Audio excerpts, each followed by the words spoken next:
Oi, gente, meu nome é Ana Clara, sou advogada, pós-graduando em Direito do Trabalho Previdenciário Civil e Processo Civil, e hoje a gente vai falar um pouquinho sobre as questões de direitos humanos da 36ª OAB. Fiquem nesse vídeo que vai começar a nossa resolução de questões. Bom, nessa primeira questão, a gente como advogado é contratado para esclarecer algumas alternativas na defesa da proteção de direito de circulação de residências de um determinado grupo de pessoas que vem sendo violado em razão de preconceito. As vítimas disseram que já tentaram todas as medidas e uma das vítimas propõe que fosse encaminhada uma petição para a Corte Interamericana de Direitos Humanos a fim de resultar uma condenação do Estado americano, do Estado brasileiro, indenizando as vítimas e garantindo os direitos violados. E aí a questão pergunta, com base na Convenção Americana sobre Direitos Humanos, o que a gente pode fazer. Nessa questão, a gente enxerga a violação, de direitos, originando um preconceito, a violação do direito de circulação e de residência por conta, do preconceito. A gente também verifica a questão da Corte Interamericana de Direitos Humanos, certo?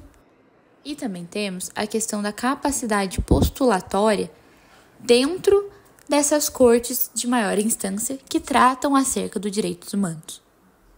Com base no que disposto na Convenção Americana sobre Direitos Humanos, no que dispõe sobre a capacidade postulatória, no seu artigo 61, a gente tem que somente os Estados-partes e as comissões de direitos humanos, partes da Convenção, que possuem capacidade postulatória para arguir algo a alguma corte e, a partir daí, esperar que algo seja feito e solucionado.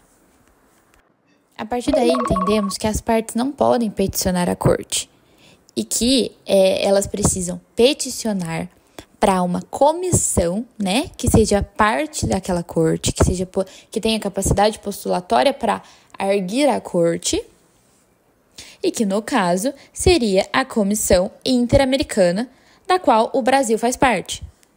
Então, aqui nas alternativas, a gente tem a alternativa A, que as vítimas não têm direito de submeter diretamente o caso à decisão da Corte Interamericana de Direitos Humanos, que é a alternativa correta. Alternativa B, não precisa comprovar o esgotamento. Alternativa C, não precisa submeter alguma decisão.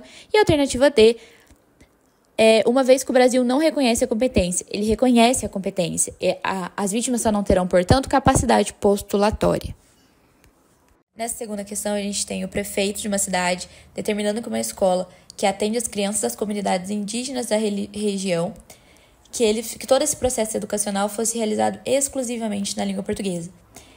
Aí, uma organização não governamental, uma ONG, procura a gente como advogado para saber se isso pode ou não.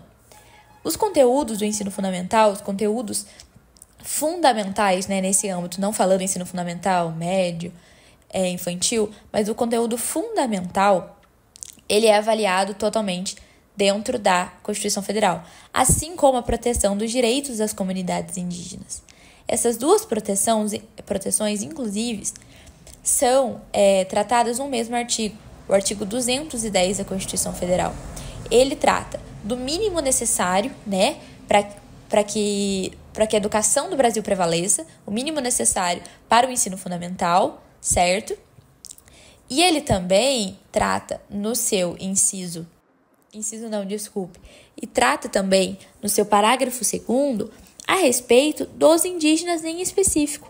O que esse artigo vai nos contar? Ele vai nos contar que, em sua maioria, o ensino fundamental dos alunos brasileiros serão feitos em língua portuguesa, salvo para os indígenas, que podem ser feitos também na língua materna desses. Então, voltando aqui para a nossa questão, a gente tem que uma primeira alternativa falando que o ensino brasileiro é ministrado apenas em língua portuguesa e não é. Uma segunda alternativa falando que a Fundação Nacional do Índio precisaria, prestar esse apoio em língua materna para as crianças indígenas, também não é. Uma terceira falando que nada impede que uma organização, uma ONG, ofereça um reforço em língua materna, que também não é. E a resposta certa é a resposta D. O ensino fundamental regular deve ser ministrado em língua portuguesa, mas é assegurada às comunidades indígenas também a utilização de sua língua materna e seus processos. Próximo.